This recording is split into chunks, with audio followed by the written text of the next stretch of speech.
Well, hey friends, it's Catherine from CatherinePooler.com. You are going to love the monkeys, lions, and zebras in the Born to Be Wild stamp set. And whether you use this for baby or kid cards or just because you can't resist its cuteness, you'll find plenty of reasons to stamp these two-step safari critters. You may be wondering how to stamp them and how to line them up and what goes with what, so that's what we're going to cover in this video. So these two stamps that create this adorable little monkey may not scream monkey to you when you see them in the stamp set, but look how cute they are when stamped together. Traditionally, any brown ink like Over Coffee, Sandcastle, or icing on the cake is going to be great, but why not have a little bit more fun and try some colors like blue or pink or maybe even orange. So you can stamp the solid stamp first and then the outline on top of it, or vice versa. And then you can use the die to die cut it, or you can die cut and then stamp straight onto the die cut. I recommend practicing a little bit and seeing which comes more naturally to you, which method you have more success with. And I always encourage everyone to let go of perfection just a little bit. If it's not quite stamped perfectly and it's off-centered a little bit, it just adds to the funkiness and the fun and the cuteness of this set. If you are using Midnight ink, I recommend having Ultra Clean on hand. When you ink in Midnight, if you push down too hard, you're going to get black on spots that maybe you don't want it. And then because Midnight is an archival ink, it does stain. So you'll want to be sure to clean your stamp immediately after stamping. If you are worried about staining your stamp, you can also use a dark color like Blackjack. Blackjack is our dark gray. It's almost a black. It's really, really dark gray. And it is a dye-based ink, so it does not stain and it will clean up really well. So just a tip for you on that, because with these two-step stamping sets, it is important to be able to see through your stamp to line everything up. And right here, this is what I mean when I say be gentle. I pushed down a little too aggressively when I was inking the stamp, and you can see how ink got all over that stamp. And if it was Midnight, it would stain, and then I wouldn't be able to see through the stamp to stamp the detail on the rhino. So I stamped the rhino, the solid stamp, in Mint to Be, and then did the detail in Blackjack. And I recommend practicing just to see which way works best for you, stamping the detail first and then the solid, or the solid first and then the detail. And if it's easier for you to line everything up on the already die cut piece, or if it's easier for you to stamp it on plain cardstock and then die cut after. Some of this is just going to be personal preference and a little bit of practice.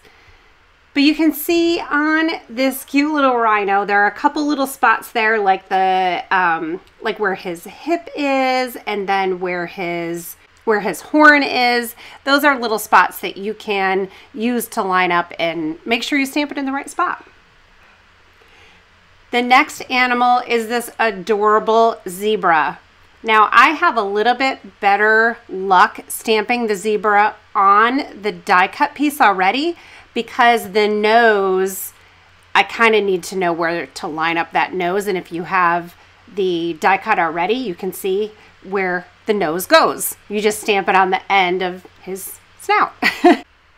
And the same with the hooves. They are in pairs right underneath the zebra legs, so they're just separated out there, and you can do the two on the left and the two on the right, and they line up right underneath the legs. The next animal is the lion.